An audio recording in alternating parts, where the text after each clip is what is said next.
Hello friends, কেমন আছেন সবাই? আশা করি ভালোই আছেন।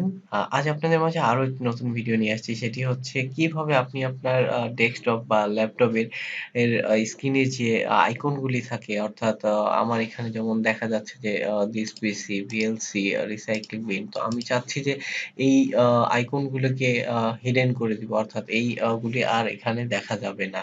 তো এটি কেন করব আমরা? এটিও একটা প্রশ্ন থাকে। তো এটি সাধারণত আমরা করি হচ্ছে যখন প্রজেক্টরের মাধ্যমে কোনো প্রেজেন্টেশন বা কোনো প্রোগ্রাম হচ্ছে, সেই প্রোগ্রামের ব্যানারটাকে আমরা হচ্ছে ওয়ালপেপার হিসাবে রেখে দেই। সেই ক্ষেত্রে যদি এই ডেস্কটপে এই আইকনগুলি থাকে, তো ওয়ালপেপারটি আসলে ভালোভাবে দেখা যায় না।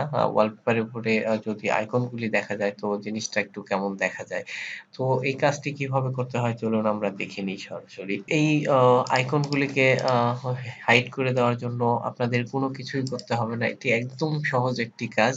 শুধুমাত্র ৩০ সেকেন্ডেই আপনারা করে ফেলতে পারবেন। তো দেখুন কিভাবে আমি কাজটি করছি। তো আপনারা জাস্ট আপনার মাউসের রাইট ক্লিক করে নিবেন। দেন আপনাদের সামনে দেখবেন যে কি অপশন গুলো চলে এসছে। এই অপশন গুলো থেকে জাস্ট আপনারা ভিউ তে চলে আসবেন। ভিউ থেকে জাস্ট নিচে দেখবেন যে শো ডেস্কটপ আইকন। আপনারা জাস্ট এই শো ডেস্কটপ আইকনটির উপর একটি ক্লিক করে দিবেন। তাহলেই আপনাদের সবগুলো আইকন এখান থেকে হাইড হয়ে যাবে। তো আমার এখান থেকে কিন্তু অলরেডি আইকন গুলো হাইড হয়ে গেছে।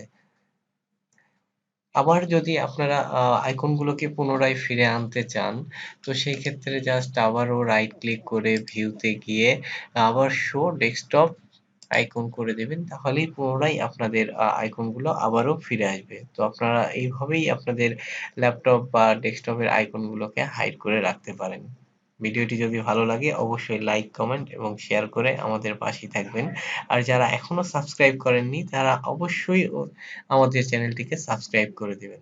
ধন্যবাদ সবাইকে।